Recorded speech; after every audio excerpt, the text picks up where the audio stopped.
Good morning, everyone. Apostolic Prophetess Margaret Dazir here. God bless you, God bless you, God bless you. I am here to offer some words of encouragement on today. May the Lord bless you wherever you are, morning, noon, night, all around the world. I pray God's blessing over your life in the mighty name of Jesus. The Lord reminded me of a dream that He gave me. The Lord gave me this dream 10 years ago, and He gave me some insight on it.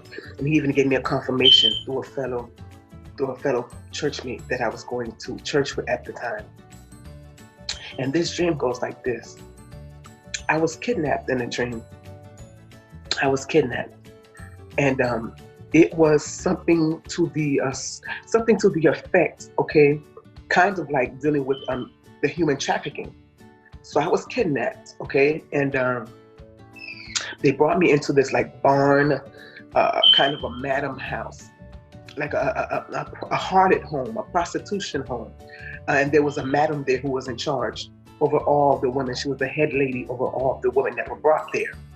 And there was some men there, of course, working for her, who would help. They would go get the women for the madam, for the woman that was the head woman that was in charge there, that owned this prostitution ring, right? And so I was kidnapped and I was brought there. And I remember they were like, wow, we're going to make so much money off of this lady. She's so beautiful. She's so pretty. I've never seen nobody so beautiful like her. And so they brought me, and everybody that they brought me to was just like, wow, she's so beautiful. You guys can really make some money off of this woman. Okay? So they go to the head lady. The head lady says, wow, yes, I know this is going to be my money maker. I'm going to make some money off of it. So they bring me in. They dress me up in the most beautiful clothing. Of course, my hair, my makeup, everything is done. Everything is beautiful, radiant. I look better than every woman in there. They make sure that I stood out. Every time somebody came in to purchase the woman, to have their fun, enjoy the woman, whatever it is that they decided to do, they would show me. And they would look at me like, wow, in admiration. They would look at me, but they just couldn't say anything. They couldn't do anything. They would begin to go to the next female. They would push me out there. Push me out there. Look, she's beautiful. Do you not see how beautiful she is? She's a new lady. Nobody hasn't done anything to her. Nobody hasn't defiled her. She's new. She's new. So they would present me that way. Every man that would come in would do the same thing. They would look at me and go, wow. But then they would go to the next person. They couldn't. It's almost like there was a sign that was like warning, do not touch, or do not enter, or not for sale. Like a sign that wasn't actually visible there, that they were seeing, but everybody else was just seeing the beauty and how much money I would make and how I was set apart, even though I was in this place full of beautiful women. I mean, beautiful women of all kinds, of all colors, Indian, Black, African, whatever, beautiful females. And even the females would tell me, wow, you're so beautiful. And I'll be like, wow, no, you're beautiful. You all are beautiful women. They would be like, no, you're different. You're beautiful. They favor you. People favor you. But every time they brought a man there, they would not pick me out, people of God. They would not pick me out. So finally they began to tell me, listen, we thought we could make some money off of you. Your time is running out. Your time is being cut short. You have to make us some money. We can't just have you here for no reason and just take care of you. We need you to do something. Something has to be done. Finally, as time is going on, I'm still sitting there now. I'm getting fearful in my mind and my body. I'm getting fearful in my spirit in this dream, and I'm feeling fear. I'm like, oh my God, what am I going to do? They're saying my time is running out. But mind you, the whole time I'm there, I have like this prayer in my head, Lord, please don't let nothing happen to me. Lord, protect me. Lord, I don't want this to be. But my outward desire was to not die, you know. My outward desire was to, you know, at the same time, I was feeling rejected. I was feeling like, oh my God, nobody wants me. And they thought that they can make something out of me. They thought that they can do something with me. And now my life is going to be in danger. Now my life is going to be cut short because I'm not making these people money.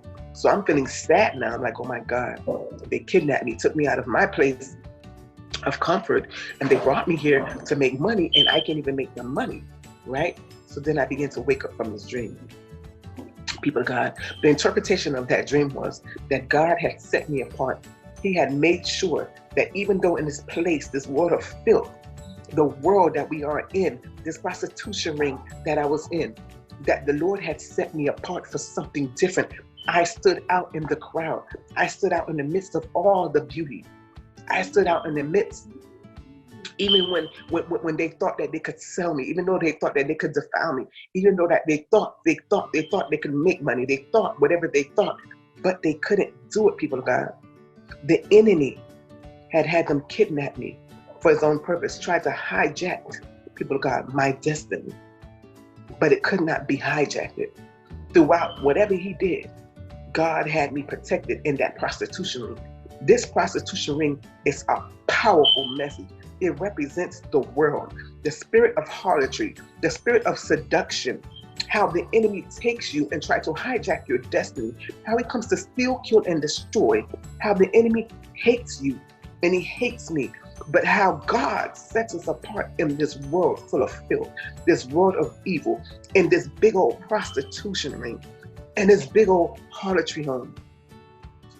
God had set me apart. No matter what, no matter how beautiful I was, no matter how much they desired, no matter what they desired to do with me, how they decided to make money off of me, no matter what threats were put out there, God had set me apart. 10 years ago, that was around 2010, 2011. I want to say 2011.